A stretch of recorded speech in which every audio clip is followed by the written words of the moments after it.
I'm finally no longer sick with the flu. What a rotten 2 weeks that was. Anyway, now I'm back, I wanted to put together another countdown video because it's been a while and I want to explore a new and, hopefully to you, interesting topic. Today, it's all about popular characters. There is a lot of MK characters at this point, and almost all of them have obtained fan favourite status over time, or they develop smaller niche fan bases. Many of the 3D era characters, for instance. But today, I want to talk about the famous MK characters, those that have been around for years, and it can often be hard to imagine a Mortal Kombat game without them. Now, character popularity often has no say in the game's overall meta, however. Legacy character or not, you are not safe to the harsh mistress that is complex mechanics. And if your character cannot play the same kind of game as other characters, you're in trouble when we're talking competitive play. Today's video looks at 5 popular MK characters that unfortunately were not good in a certain game. If you enjoyed this video, why not sub to the channel and leave a like? It goes a long way and it helps us a great deal. Number 5 is Shang Tsung from vanilla Mortal Kombat 3. No, not Ultimate, the original MK3 with less characters and slightly different mechanics. Don't get me wrong, Shang Tsung isn't exactly considered amazing in Ultimate either, but here it is especially bad. Shang's basic moveset is fairly simple. Some standard combo strings, some okay projectiles actually, one of which launches, although it is a little bit slow compared to some of the other moves in the game, and the big thing is the morph. Like his Mortal Kombat 2 counterpart, he has the ability to simply become any of the other characters in the game on command for a certain time. Now, Shang Tsung's issue when he morphs fundamentally comes down to the fact that he often just becomes characters that are higher up on the tier list. I remember Ultimate MK3, and I remember fighting Shang Tsung players that would pretty much just become Cabal or Ermac. And while it's nice having the versatility to change to other characters mid-round, a lot of people would often ask the question of, why pick Shang to morph into top tiers when you can simply pick the top tier for the entire game and ignore Shang Tsung altogether? Now, Shang did have some cool damage with the morph, and when you watch top-level Shang Tsung players morph into different characters mid-combo, it can be genuinely one of the coolest things you've ever seen in classic fighting games. But the character himself, by his own merits, did seem rather underwhelming, especially factoring in that in vanilla MK3, Shang doesn't have the same access to the morph characters that he would use for certain combos. Like, in vanilla, you can't become Ermac, for instance, because Ermac didn't exist yet.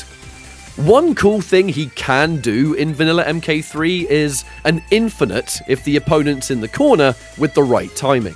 Fireballs and other moves had somewhat different properties in the corner where there's no pushback or less recovery, and with some of these MK3 mechanics, Shang could do the loop that you're seeing now, but it is corner only. This is the first entry in my list because Shang Tsung is the original boss character. He was super cool in Mortal Kombat 2, and fans were thrilled to see Shang Tsung return in the 3rd installment. It's just a shame that, in high level, Shang Tsung was far from the strongest character in the game, often considered in the game's bottom 3 on websites like Test Your Might. If you ignore Mortal Kombat Gold, which was a port of MK4, Deadly Alliance was the first console-only Mortal Kombat if we're talking a fresh start. Usually, when I talk about bad characters in this game, I go straight to Cyrax, as he is definitely bottom 1. But another character that is way down there in the tier list is Sub-Zero of all characters. Sub-Zero had some, no pun intended, cool moves, and from a style point of view, he ticked a lot of boxes. He had a new design, he was more of a seasoned, older Sub-Zero who creates an ice sword for his weapon stance, and some of his moves that had that classic inspiration seemed a little bit more over the top, like his cold shoulder or his aura freeze attack. But in high-level Deadly Alliance, Sub-Zero is, sadly, one of the game's weaker characters. In a game where the strong characters are really strong, Sub-Zero frankly did not have the same tools to compete with the big dogs. His damage was quite low by comparison to other members of the roster, and his mix-up was extremely weak due to having bad low attacks. In Deadly Alliance, you could actually block throws, so there was no mix-up there, so only having decent mids, while good for safety reasons, is poor for mix-up reasons. If the opponent has rubbish lows, why would you ever block low where the more rewarding mids will give Sub-Zero the advantage? Sub-Zero was mechanically just underwhelming. And in 3D Mortal Kombat, we had really broken top tiers. So if Sub-Zero was able to beat the likes of a Bo Raicho, Scorpion, Dramin, or Sonya, he had to do some rather magical outplaying, because boy did he have to work so much harder to get the win. Up next, it's a story about a character in MK4 that is just unfortunate more than anything. It's Johnny Cage. Johnny Cage in Mortal Kombat 4 is not necessarily a terrible character, it's just that his moveset is so simple that it doesn't really add into what some characters really need to be strong in this game. Whether it was super powerful special moves like a Tanya or a Sub-Zero, or amazing weapons like a Jarek or a Reptile. Johnny Cage did have his classic moves back, so as a character he functioned as you'd fully expect him to. And as many characters fundamentally control the same in this game due to universal combo strings and normals, it really was the weapon or special moves that separated the good from the bad. And in the case of Johnny Cage, while he's got all of his classic moves in there, none of it really functions to create a scary character competitively. For some, his only good move is Shadow Kick, because it's an advancing charge attack, and those can be alright in Mortal Kombat 4, but the rest of his moves are just... whatever. His biggest weakness, actually, is that there are certain moves in this game that, for some reason, some characters cannot block at round start. And it turns out that Cage is one of those characters that is vulnerable to most of these attacks. So getting hit by a free Tanya drill or a Reiko flip kick for 50% at the start of the game, if you'd guess, is some painful business. Now, the reason I mentioned Johnny Cage in this video is that this was his big return, right? He missed Mortal Kombat 3, and he's finally back and playable once again. And when he's finally back in the franchise, he's a character you'd never really see in high-level play because he's just so painfully under average. He's not the worst character in the game. Characters like Shinnok or Quan are definitely worse than him, but he is absolutely down in the bottom 5 and not having a good time. The second to last entry today is Jade from Mortal Kombat 9. This one definitely hurts because MK9's roster was so good. The perfect roster for a game that is returning the franchise to its roots, bringing back all of the classic fighters. I mean, when you think about it, every character in MK9 is what you would call a popular character. Possibly some more than others, but all of them are iconic in one way or another and have stood the test of time. The ninjas in Mortal Kombat 9 are definitely a mixed bag when it comes to the tier list. Some of them are really strong, and some of them not so much. One character on the not so much side of things is, unfortunately, Jade. Jade as a design is really interesting, and one of the coolest characters the game has to offer, in my opinion. It's just a shame that competitively, Jade is just not a good character at all, and has since the game first came out, sat solidly in the bottom 5 of tier lists. Jade has some moves that should be good on paper, but suffer from bugs that the game has that cannot be avoided.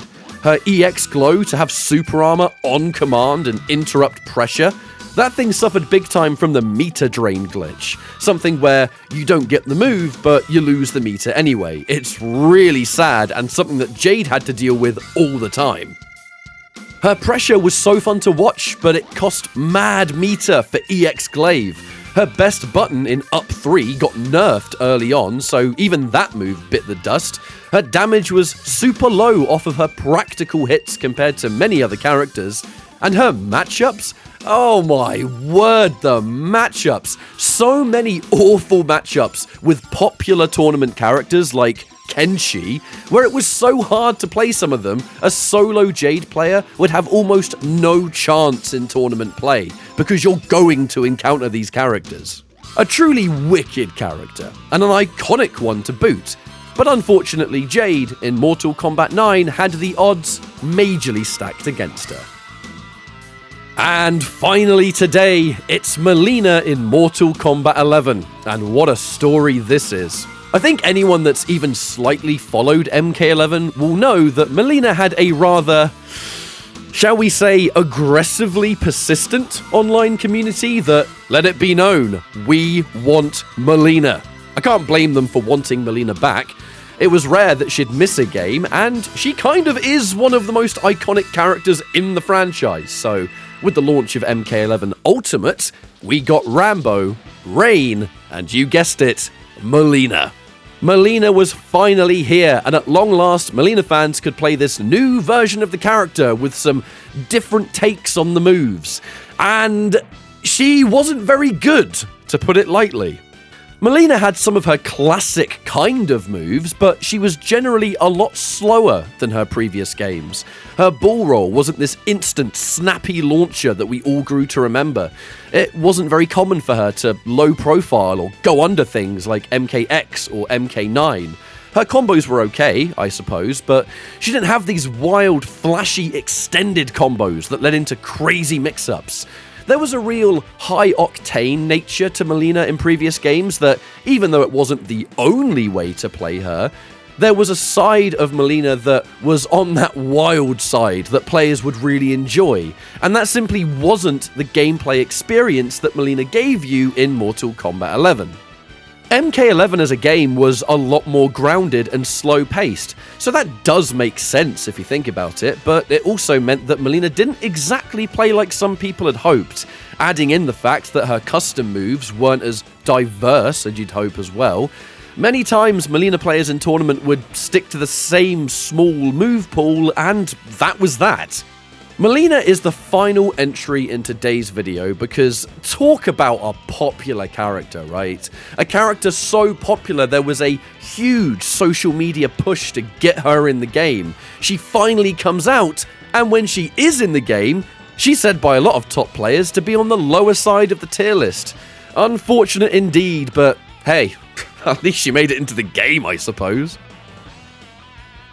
And that is that for 5 popular MK characters that sadly didn't quite make the grade in tournament. If you enjoyed this video, stick around for plenty more MK where that came from, and I will see you next time. Take care.